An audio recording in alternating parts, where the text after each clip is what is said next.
It's holiday season round the globe and the United Kingdom is facing yet another strike. Year 2022, we can say, has been an eventful one for United Kingdom, both politically and economically. The UK continues to see a wave of strikes by various public services. Recent in the line are paramedics and ambulance workers. Their demands, they all seek a rise in remuneration amidst rising inflation. Additionally, railway staff and border force workers, in fact, have gone on strike, which continues to disrupt the holiday season, travelling plans of the people across the UK. Here's a report. At first, the transportation stood standstill. Then postal workers and border force staff decided to walk out. And now, when the world is heading to yet another pandemic wave, UK's paramedics have called out a strike against lower wages and hard-hitting inflation.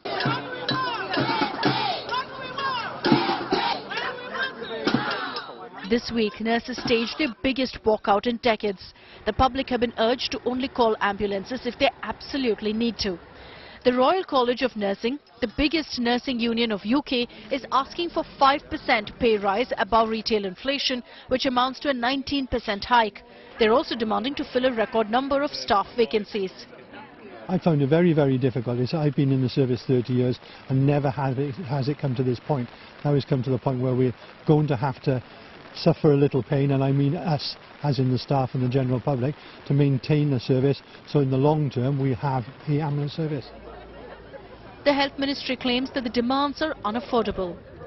And alongside that, they've chosen this time to strike. Last week, we saw, over the course of last week, a 73% increase in the number of flu admissions to hospital. We saw a 27% increase in COVID admissions. Many of your viewers have been concerned in recent weeks around strep A. We've got 5 times the normal rate of prescribing of antibiotics because of concerns with strep A, and we've seen more than a third increase in the number of calls to 111. So this is a point when the system is already facing very significant pressure.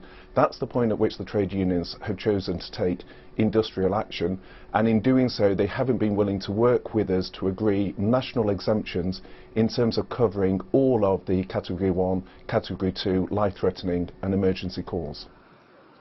It's not just health and emergency services that are affected, but all forms of public services have been facing the turmoil due to economic stagnation. Railway strikes have been raging for several months and frequently dominate front pages in the UK.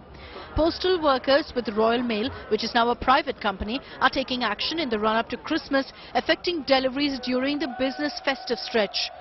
Border force workers and the Public and Commercial Services Union are striking for 8 days during the holiday period, impacting London Heathrow Airport. Bus drivers in London planned a series of strikes throughout December. Several teachers' unions are consulting their members about striking after pay offers were rejected. The wave of strikes is the biggest to hit Britain in decades, and disruptions caused in the process have drawn comparisons to the winter of discontent of 1978-1979. The situation has surely become a serious challenge for Sunak, who took over from Truss with the promise of a sensible and restrained approach to Britain's troubled economy. With Simranjit Kaur Renu, Bureau Report, India Today.